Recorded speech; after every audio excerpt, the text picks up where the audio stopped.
గద్దర్ పేరుతో అవార్డ్స్ ఇవ్వడం చాలా ఆనందంగా ఉందన్నారు జ్యూరీ సభ్యురాలు జీవిత రాజశేఖర్. జాతీయ అవార్డుల కన్నా ఎక్కువ మొత్తంలో ఈ అవార్డ్స్ కి ప్రైజ్ మనీ అందించడం గొప్ప విషయమన్నారు.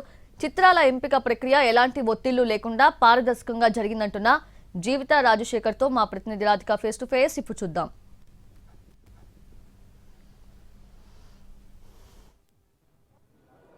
తెలంగాణ రాష్ట్రం ఏర్పడిన తర్వాత దాదాపుగా 14 సంవత్సరాల తర్వాత తెలుగు ఫిలిమ్స్కి సంబంధించిన అవార్డ్ ఫంక్షన్ తెలంగాణ రాష్ట్ర ప్రభుత్వం జరపబోతుంది. దీనికి సంబంధించి ఇప్పటికే జ్యూరీ ఆ వివరాలు కూడా ప్రకటించడం జరిగింది. మనతో పాటు మాట్లాడడానికి జ్యూరీ మెంబర్ జీవిత గారు ఉన్నారు. మ్యామ్ చెప్పండి, ఇన్ని సంవత్సరాల తర్వాత ఫిలిం అవార్డ్స్ అనేవి ప్రకటించడం జరిగింది.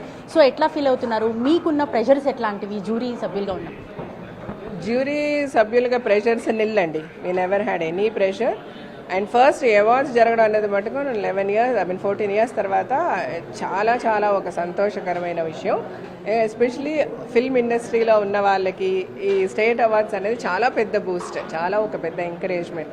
అండ్ ఈ గవర్నమెంట్ 14 ఇయర్స్ తర్వాత అనౌన్స్ చేయడమే కాకుండా కేటగిరీస్ కానీ ప్రైజ్ మనీస్ కానీ అన్నీ కూడా అసలు ఏమంటే దే ఆర్ ఆన్, చాలా ఎక్కడో ఉన్నాయి. ఐ డోంట్ థింక్ ఈవెన్ ఇది ప్రైజ్ మనీ ఇప్పుడు వీళ్ళు అనౌన్స్ చేసింది కూడా నేషనల్ అవార్డ్స్ కూడా లేదనుకుంటా అంత ప్రైజ్ మనీ. సో అంత ఒక గ్రాండ్ స్కేల్లో ఈ స్టేట్ గవర్నమెంట్ ఈ అవార్డ్స్ని ప్లాన్ చేయడం, hats off to Revanth Reddy గారు. Forever the film industry will be indebted to him. ఇకపోతే ప్రెషర్స్ అనేది మాకు ఏమీ లేవు. ద డే వన్ మాది జ్యూరీ ఫిక్స్ చేసిన తర్వాత మేము స్క్రీనింగ్ స్టార్ట్ చేసిన రోజే డిప్యూటీ సీఎం గారు బట్టి గారిని, మన బట్టి విక్రమ గారిని, then information broadcasting minister Komatireddy Venkatreddy గారు, దిల్ రాజు గారు ఒకటే చెప్పారు మాకు, ఈ రోజుతో మీకు మాకు సంబంధం లేదు, మీరు మాకు ఫైనల్ లిస్ట్ ఇచ్చిన రోజు అంతే, అంతవరకు there will be no communication, there will be no calls, there will no pressure from any side అన్నారు. అదే దే స్టక్ అండి టిల్ ద ఎండ్.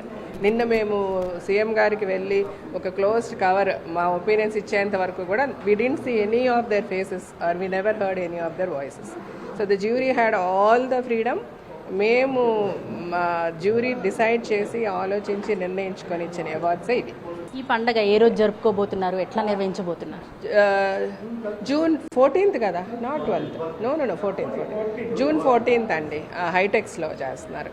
ఇంకా అదర్ అరేంజ్మెంట్స్ అంతా the FDC is taking care. But డెఫినెట్గా it will be something very big. అదే that's what నేను CM గారు కూడా చెప్తూ ఉన్నారు, బాగా చేయండి అన్నారు. సో చాలా బాగానే చేస్తాము. విత్ అందరి ఆశీస్సులతో చాలా బాగా జరగాలి, పెద్ద సక్సెస్ అవ్వాలని నేను కోరుకుంటున్నాను. Thank you ma'am. సో ఇది మొత్తంగా జూన్ 14th రోజున ఈ పండగ, అవార్డుల పండగ జరుపుకోవడానికి సిద్ధంగా ఉన్నామని చెప్తున్నారు. గద్దర్ పేరుతో ఈ అవార్డులను ఇచ్చుకోవడం అనేది తెలుగు ఇండస్ట్రీ అనేది ఒక గర్వంగా భావిస్తున్నామని చెప్పేసి జీవిత చెప్తున్నారు. ఓవరాల్గా తెలుగు ఇండస్ట్రీ మొత్తం అంతా కూడా పండగ చేసుకోవడానికి సిద్ధమవుతుంది. ఈ అవార్డుల పండుగ జూన్ 14న ఉండబోతున్నట్టుగా తెలుసు. కెమెరా పర్సన్ శ్రీనుతో రాధిక, ఎన్టీవీ, హైదరాబాద్.